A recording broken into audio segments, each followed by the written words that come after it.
اب یہ جو دور ہے اس میں تمام ہمارے علماء نے بڑی زحمتیں کی ہیں، اور پھر جو دور آتا ہے چنگیز خان کا جو پوتا تھا ہلاکو خان، ہلاکو خان کا پڑپوتا، ہلاکو خان کو مسلمان کیا تو کس نے؟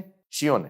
یہ بھی کوئی نہیں بتا گا آپ کو کہ شیخ توسی نے اس ہلاکو خان کو مسلمان کیا، لیکن یہ نہیں بتایا کہ شیعہ سنی ہوتے ہیں مکہ مسلمان ہو جائے، کیونکہ اس میں مصلحت نہیں تھی، کیونکہ تمام کے تمام جو بنی عباس کا دور ختم ہو رہا تھا، وہ سب کے سب در پہ تھے شیعوں کے، اور شیعہ تقیہ میں تھے زیادہ، تو ان کے پاس اس وقت مصلحت نہیں تھی کہ کھل کے بتا سکتے کہ ہم لوگ الگ ہیں اور باقی لوگ الگ ہیں۔ شیعوں کا کنٹریبیوشن بتا رہا ہوں میں اپنی، ہم بات کر رہے ہیں کسی اور سے تو کچھ نہیں متعلق کہہ رہے ہیں۔ فیضان گرامی، ہلاکو خان کا پڑپوتا، گریٹ گرینڈ سن، ایک ہوتا ہے نا گرینڈ سن، ہلاکو خان گرینڈ سن ہے چنگیز خان کا، اور ہلاکو خان کا گریٹ گرینڈ سن ہے سلطان محمد خدا بندہ، سلطان محمد خدا بندہ۔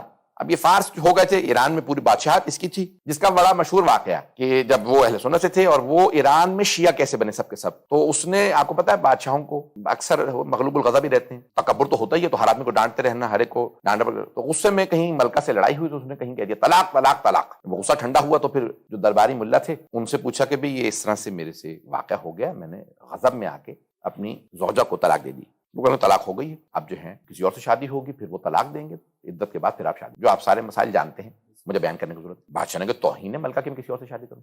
وزیر تقیہ میں تھا، سلطان محمد خدا بندہ کا جو وزیر وہ شیعہ تھے، تو اس نے کہا بھئی یہ بہت بڑا مسئلہ کھڑا ہو گیا میرے لیے، اب کیا کروں مجھے سمجھ میں نہیں آ رہا۔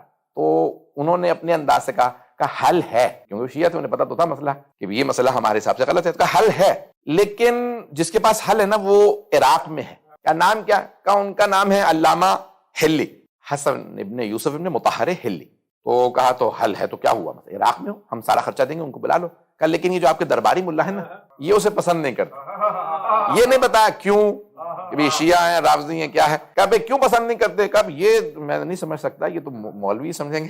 وزیر کو یہ پتا تھا اگر علامہ ہلی آ جائیں تو وہ خود مسئلہ حل کر لیں گے، درباریوں سے انہیں ڈیل کرنا آتا کہ کیسے مقابلہ کیا جاتا ہے، کیسے علمی انداز سے انہیں خاموش کرنا۔ کہا ٹھیک ہے بلا لو۔ تو عزیزان گرامی، اب یہ علامہ ہلی جو ہے 726 ہجری میں ان کا انتقال ہوا ہے، 726۔ یہ اب دور ہے جہاں پہ تشیع کھل کے سامنے آیا، انہوں نے بہت کھل کے ابن تیمیہ جو ان کے زمانے میں یعنی وہابی جو آج کہا جاتا ہے تکفیری یا وہابی سوچ، اس سارے کے ساتھ ٹی وی پہ جا رہا ہے مجھے پرواہ نہیں ہے اب، تو اب یہ جو پورا کا پورا فکر ہے، جو ساری کتابیں ہیں، وہ محمد ابن تیمیہ نے ساری کتابیں لکھی۔ یہ جتنے بھی یہ نظریات جو وہابی نظریات ان کا باپ مانا جاتا ہے، سب سے پہلے انہوں نے جواب لکھے علامہ ہلی نے، اور انہوں نے ایسی ایسی کتابیں لکھی ہیں فقہ میں، اصول میں، کلام میں، رجال میں، کہ کلام کے اندر اگر آپ صرف ان کا سوچ لیں کہ کشف المراد جو انہوں نے صرف ایک شرح لکھ دی ہے باب ہادی اشر، کہ کتابیں پڑھنے کے لیے کئی برس چاہیے، اور ان کی ایک کتاب ہے جو کتاب کا نام ہے الفین، 2000، الف کہتے ہیں نا، اردو میں کہتے ہیں الف لیلہ و لیلہ، نہیں الف لیلہ و لیلہ،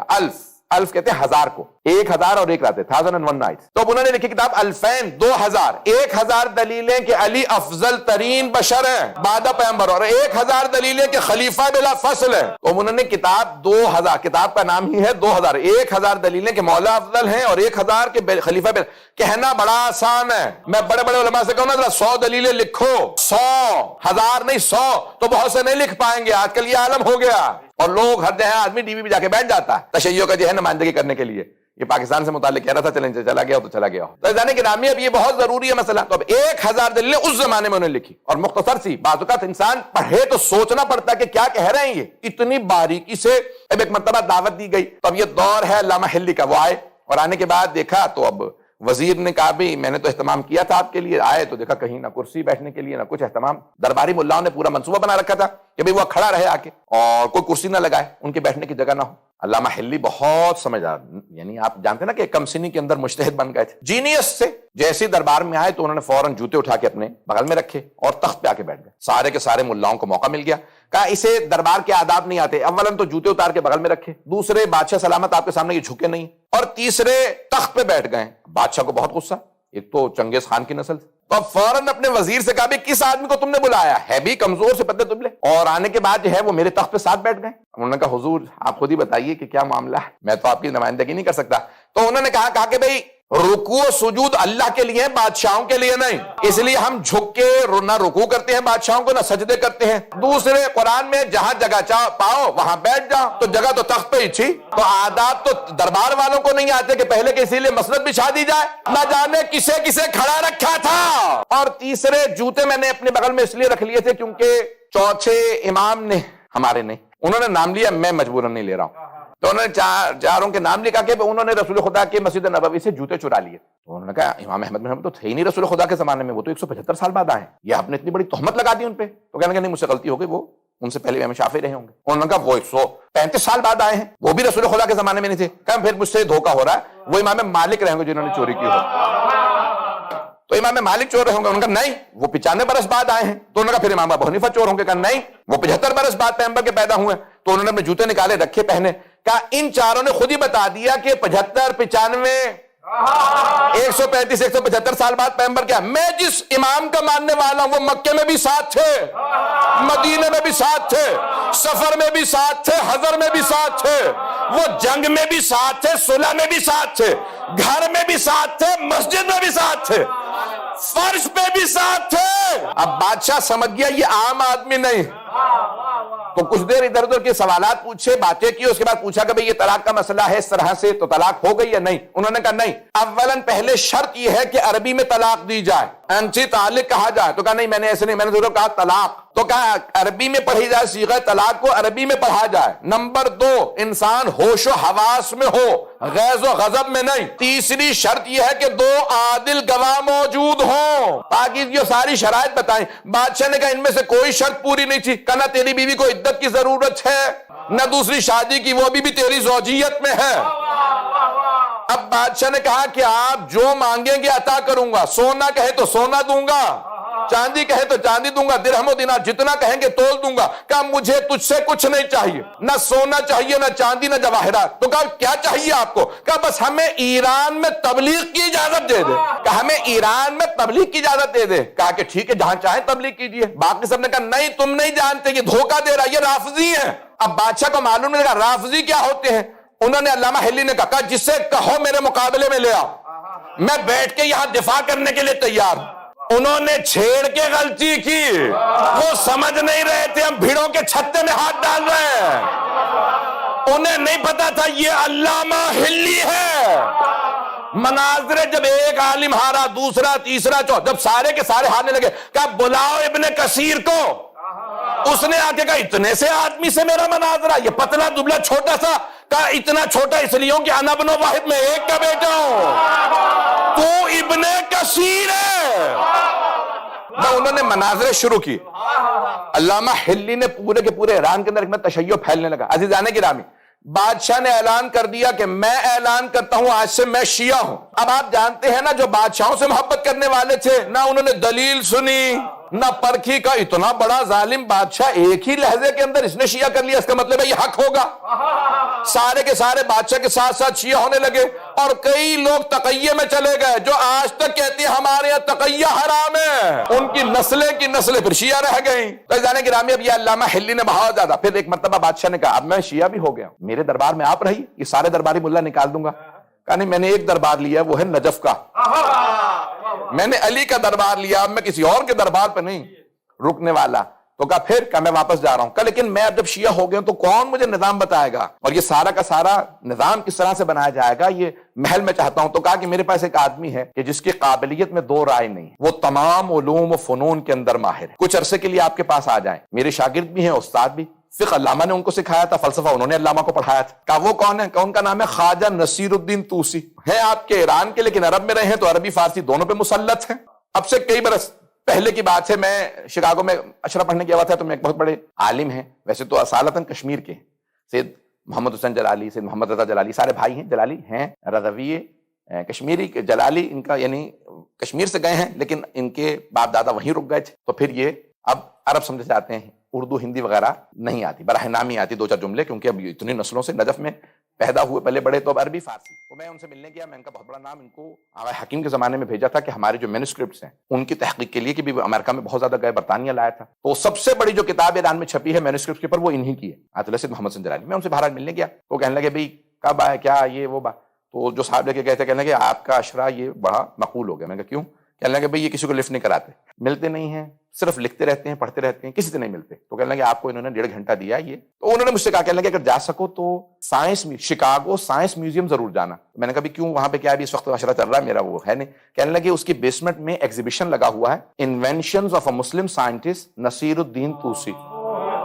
انوینشنز ایک نہیں, ایجادات. اب یہ خواجہ نصیر الدین طوسی جنہوں نے سائنس میں بے انتہا ایجادات، موسم سے متعلق، جانوروں سے متعلق ہر موضوع پہ انہوں نے کتابیں لکھی ہیں. ان کی کتاب ہے تجرید الاعتقاد. تجرید الاعتقاد سب سے زیادہ تمام مسلمانوں میں جس کتاب کی کامنٹریز لکھی گئی ہیں وہ یہی کتاب ہے. دیوبندیوں نے، بریلویوں نے، کیونکہ اس زمانے میں دیوبندی بریلوی کہا جاتا ہے ہمارے پاکستان میں، وہابی ہو، سنی ہو، شیعہ، جتنے فرقے ہیں ان سب نے 300 کے قریب کامنٹریز لکھی ہیں ان کی کتاب پہ. اور وہ کہتے ہیں کہ کسی نے عقیدے پہ کچھ بھی لکھنا ہو انہی کی کتاب کو بیس بنا کے لکھو. پتہ نہیں لوگ ہیں یا نہیں.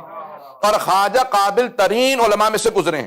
علامہ حسن زادہ عملی کتابیں میں پڑھ رہا تھا تو ان سے متعلق ہے، اس وقت زندہ ہیں، بہت بیمار ہیں، ایران کے 90 برس سے زیادہ ہیں، ان کو ڈاکٹر نے جواب دے دیا اس وقت بہت بیمار ہیں. تو آیت اللہ حسن زادہ عملی، ان کی ہر موضوع پہ کتاب ہے، فلسفے پہ، کلام پہ، اور ریاضیات، میتھمیٹکس پہ. تو کہنے لگے کہ میں جہاز میں بیٹھا تھا ایک کانفرنس کے لیے، ایک صاحب میرے ساتھ آ کے بیٹھے، ایئر لائن کا دونوں کو ٹکٹ گورنمنٹ کی طرف سے ملا تھا تو ساتھ ساتھ ٹکٹ. تو اب جیسے سیٹ ملی تو کہنے لگے بھی مولوی صاحب کہاں جا رہے ہیں؟ بڑے طنز سے انہوں نے، یعنی اللہ حسن زادہ عملی کو جانتا نہیں ہوگا. کہنے لگے مولوی صاحب کہاں جا رہے ہیں آپ؟ کہنے لگے میں وہ فلاں ملک. کہنے لگے وہاں جا کے کیا کریں گے آپ؟ کو مجلس تو ہوں گے نہیں وہاں، تو تم تو مجلس نہیں پڑھتے ہوں گے. کہنے لگے وہاں کانفرنس ہے میتھمیٹکس پہ تو اس میں شرکت کے لیے جا رہا ہوں. کہنے لگے میں پروفیسر ہوں تہران یونیورسٹی میں بھی وہیں جا رہا ہوں، میرا تو پیپر ہے، آپ کیا کریں گے وہاں؟ اٹینڈ کرنے جا رہے ہیں، سننے تو میں آپ کو رسمیں سنا دیتا ہوں، انگلش فرینچ وغیرہ تو نہیں آتی ہوگی آپ کو. تو اب کہنے لگے اس نے تھوڑا سا طنز کیا تو کہنے لگے میں نے کہا کہ ٹھیک ہے ذرا تو اس کو بتایا جائے کہ حوضے میں بھی کوئی ریاضی جاننے والا ہے. تو اب وہ کہنے لگے کہ بھئی کوئی آ جگہ کوئی آپ کا کوئی کیا انتظام. کہنے لگے بھئی یہ قطعہ جو ایک ہیکسیگن بنایا جاتا ہے اس کے فارمولاز، کہنے لگے اگر آپ فارمولا بنانا چاہیں کتنے فارمولاز بنا سکتے ہیں؟ 4-5 فارمولاز بنا لو گے میتھمیٹکس کے؟ کہنے لگے ہاں 4-5 فارمولاز تو بنا لوں گا. فارمولا تو سمجھتے نا ذرا، اتفاقاً فارمولا اردو میں بھی اس کا لفظ نہیں اور مل رہا تھا ترجمے میں، تو کہیں گے 4-5 فارمولاز میں بھی بنا لوں گا. کہنے لگے کہ 15-20 فارمولاز، کہنے لگے میرے تو بس کی بات نہیں، لیکن اگر کوئی بڑا میتھمیٹیشین ہو تو 15-20 بن سکتے فارمولاز. کہنے لگے 70-80 فارمولاز اس میں سے، کہنے لگے کوئی جینیس ہو تو نکال سکتا ہے. کہنے لگے 300-400 فارمولاز. جیسے آپ میں اکثر خاموش ہو گئے نا. تو آیت اللہ حسن زادہ عملی کہتے ہیں کہ میں نے اس کی شکل دیکھی تو اس نے مجھے طنز سے دیکھا کہ یہ مذاق کر رہا ہے میرے ساتھ. ایک تو مولوی اور اوپر سے اسی کانفرنس میں جا رہا ہے جہاں میں جا رہا ہوں پروفیسر.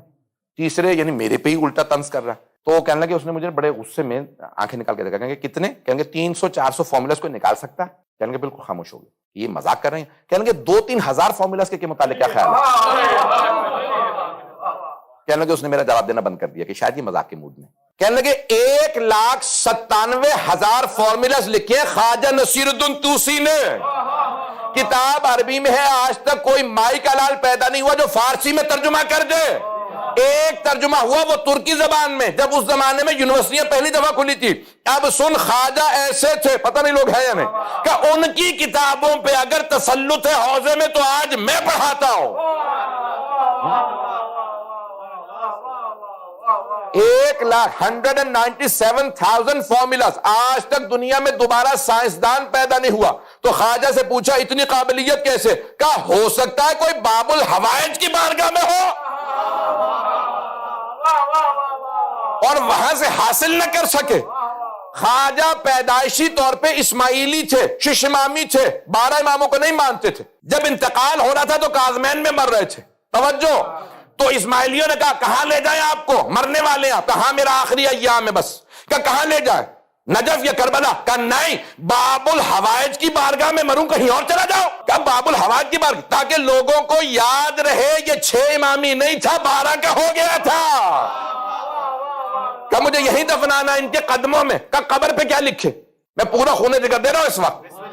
قبر پہ کیا لکھے؟ آیت اللہ لکھے، علامہ لکھے، محقق لکھے. ٹائٹل کیا لکھے؟ کون کون سے القابات؟ کہ سورہ کہف کی آیت کا بس یہ ٹکڑا قبر پہ لکھ دینا، وَكَلْبُهُمْ بَاسِطٌ ذِرَاعِهِ بِالْوَسِيدِ.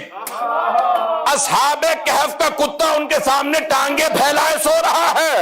کہ میری قبر پہ بھی یہی لکھنا، ان کے سامنے اگر حکم خدا نہ ہوتا میں کہتا ٹانگیں سمیٹ دینا.